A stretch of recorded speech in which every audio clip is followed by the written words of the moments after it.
Okay, so I want to start off with the maths equations. But before I get to the equations, I need to take you through where it starts.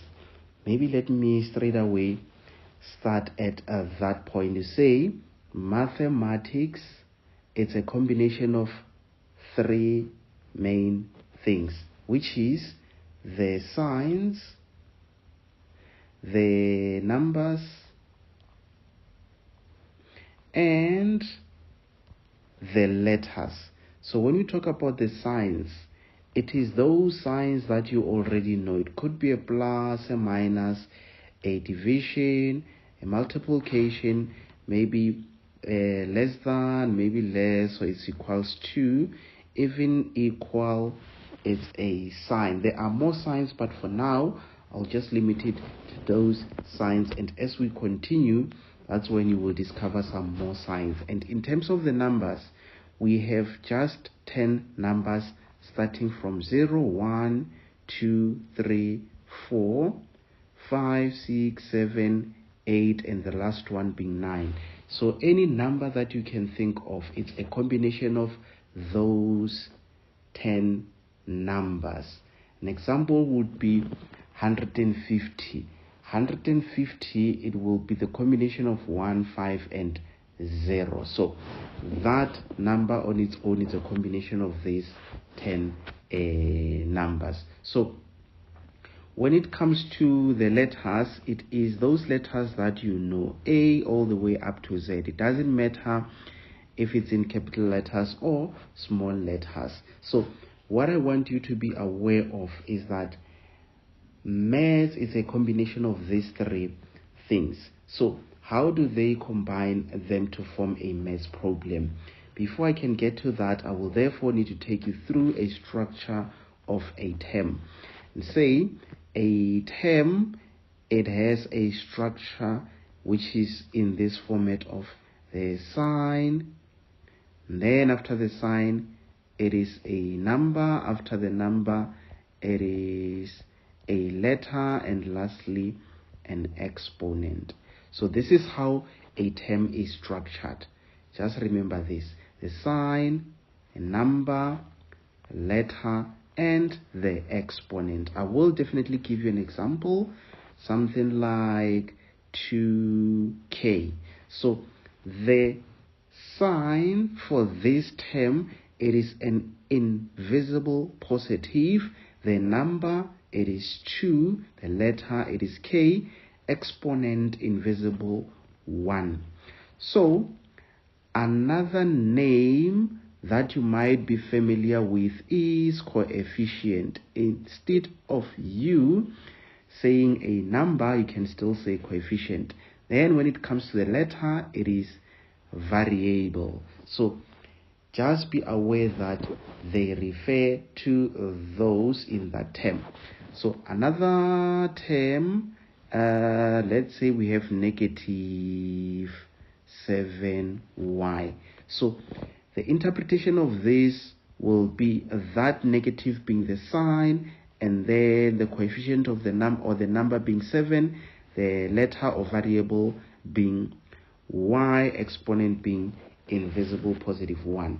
It's not only those, there are more that I can give, but for now let me give multiple terms.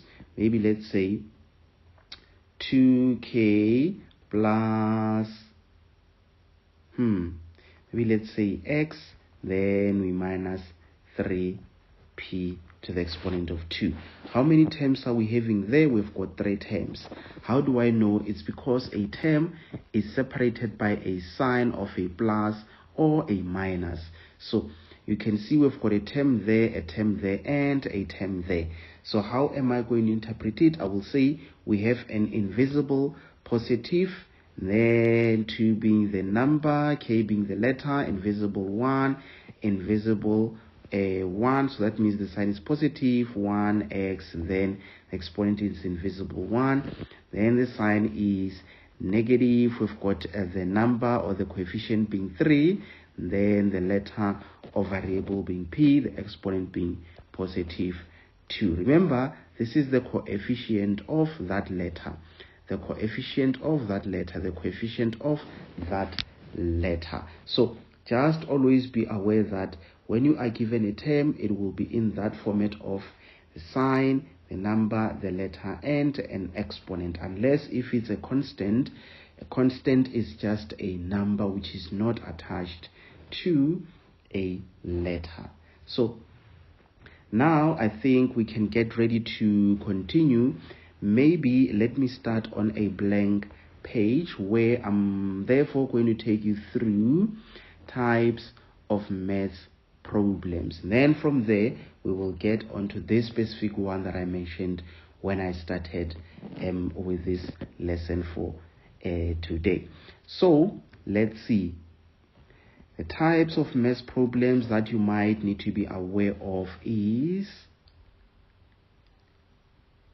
an equation. Maybe let me start with this type of a math problem called an equation, and the second one being an expression.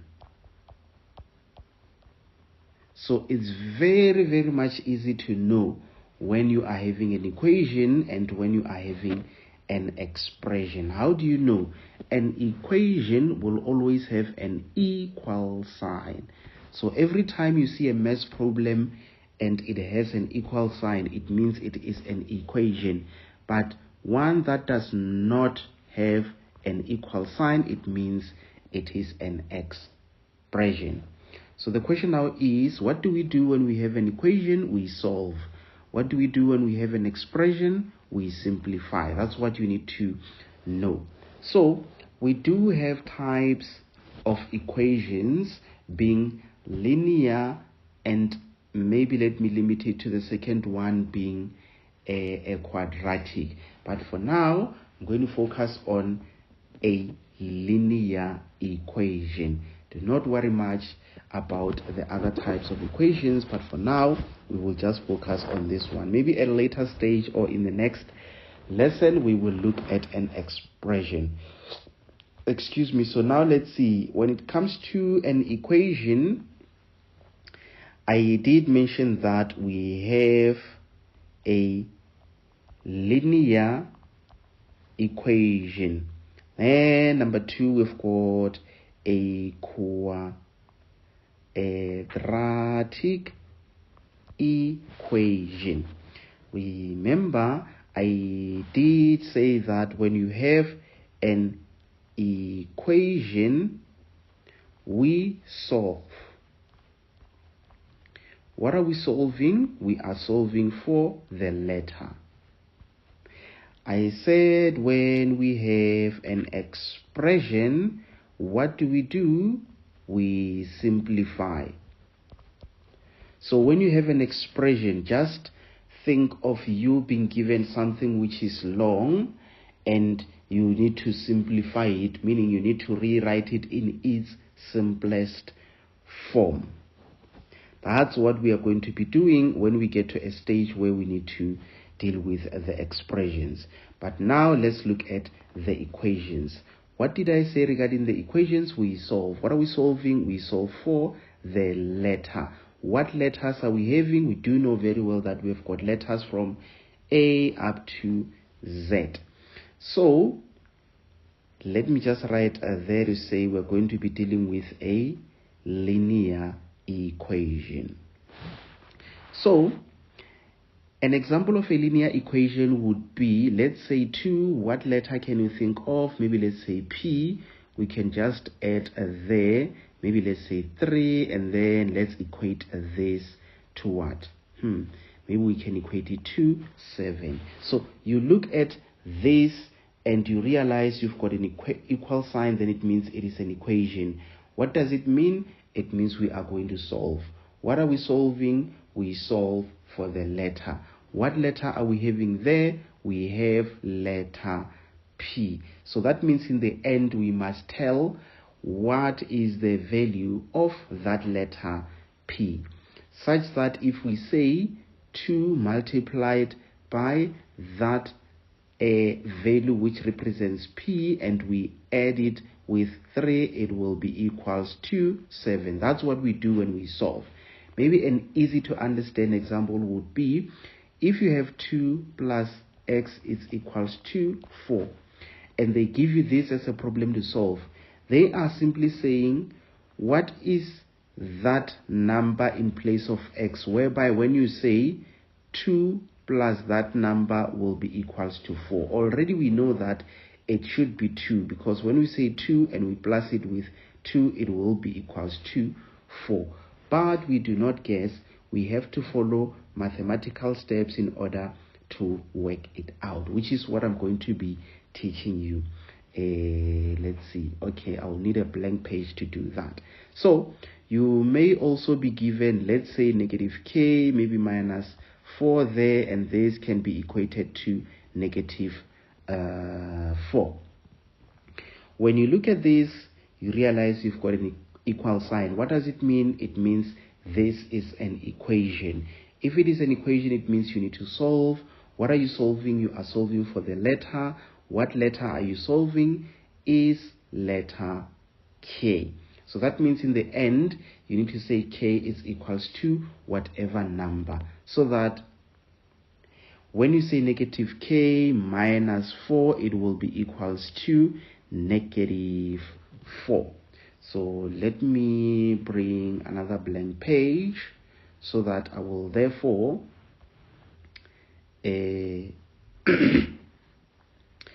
you through some equations that I'm going to solve. Something very much important that I would like for you to be aware of is the fact that when you have a linear equation,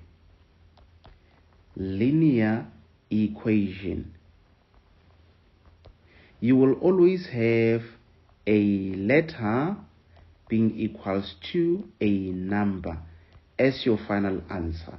This is the format of your final answer for a linear equation. So that means whatever that you do, you must just make sure that the letters are on the left and the numbers are on the right. That's all that you need to do. So let's see, if you have 2p, let's say minus 3, and this is equals to okay, let's say 7. Firstly, ask yourself a question. Is this an equation or an expression? It is an equation because it has an equal sign. Okay, what type of an equation is it? Is it a linear equation or is it a quadratic equation? It is a linear equation. How do I know that it is a linear equation? Because when you look at all the letters that you are given, all of them, they are to the highest degree of 1. So that means whatever letter that you are given, the exponent of those letters must be 1. If all the letters are to the exponent of 1, then it means it is a linear equation. But if it is 2, or one of the letters, it is to the power of 2, then it means it's a quadratic equation, which is something that I will teach you at a later stage. But for now, I'm only focusing on a linear equation. So linear equation, the format is such that you need to have letters on the left, numbers on the right. So that means you end up in this case having 2p, which should be equals to, already you have 7. It is this 3 that has to go to the other side. Then it has to change a sign. That's why it becomes positive 3. Remember, the main aim is to move all the numbers to the right hand side and leave the letters on the left hand side. So that means you end up having 2p, which is equals to, what is this plus that? That plus that, it is definitely 10. So now this 2 is attached to p. Now we need to detach it. How do we detach it? You divide by exactly that number that you want to detach. So that means you will always divide by the coefficient with its sign, of which in this case, the coefficient of this is that invisible positive. So that means even on this side, you divide by that 2. So if it is positive 2, you don't need to write it because it is there as an invisible positive. So why did you divide by 2 is so that that cancels with that, and that divided by that, it gives you 5. So that means P, it is equals to 5, and that should be the end of it. Okay, let's look at another one. Maybe you might be having, let's say, negative 2k. Maybe we minus 1, and this is equated to, let us say, it is equated to 5. Yes.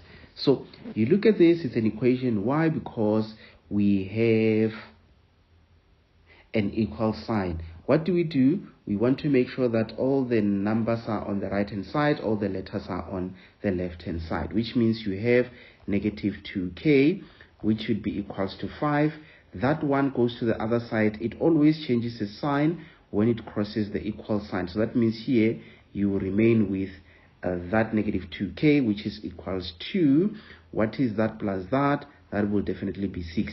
So now you want to detach that negative 2. That is why on both sides you divide by exactly that, so that it cancels. Then you've got letter is equals to that divided by that. That should be negative 3. So your final answer is in that format of letter is equals to a number. So that is how you generally deal with the problems related to linear equations. It doesn't end there. Maybe let's say we have 2 which is equals to, you can have maybe x plus 4 on that other side. So it doesn't really matter that much as long as you've got letters one side, numbers one side. So that means you can still transpose or transport that one to the other side, where already you have 2. That's why you start by writing 2, because 2, it is already there. This one being the visitor, it has to change a sign, and then it becomes negative 4, which is equals to, here it is x that remains. So that means when you say 2 minus 4, definitely that will be negative 2, which is equals to x. Then I always consider this as someone saying, Desmond is my name. So it would be better for you to say, my name is Desmond. So it's like you had your final answer in that format, but now you rewrite it in the formal format if you would like for me to put it in that way. So even this, it's okay. This is even better. That's why I'm saying think of it as Desmond is my name, and that last one being my name is Desmond. So maybe let me add another one, even though I'm curious to know what other problem I should add. Okay, maybe let's say negative y. I'm going to plus it with 1. Then I'm going to say this is equals to negative 1. Okay, for the fact that we see an equal sign, it means it is an equation. What do? We have to make sure that letters on one side, numbers on one side. So already I'm having that, which is equals to negative 1. This one goes to the other side, it changes a sign. Then you have your negative y, which is equals to negative 2. So remember, you have an invisible 1 there. That is why you will divide by that invisible 1 so that it cancels completely. Then you remain with your y, which is equals 2. That cancels with that. That goes 2 times into that. Therefore, you have your y, which is equals to 2. And that should be the end of it, because you've got a letter being equals to a number.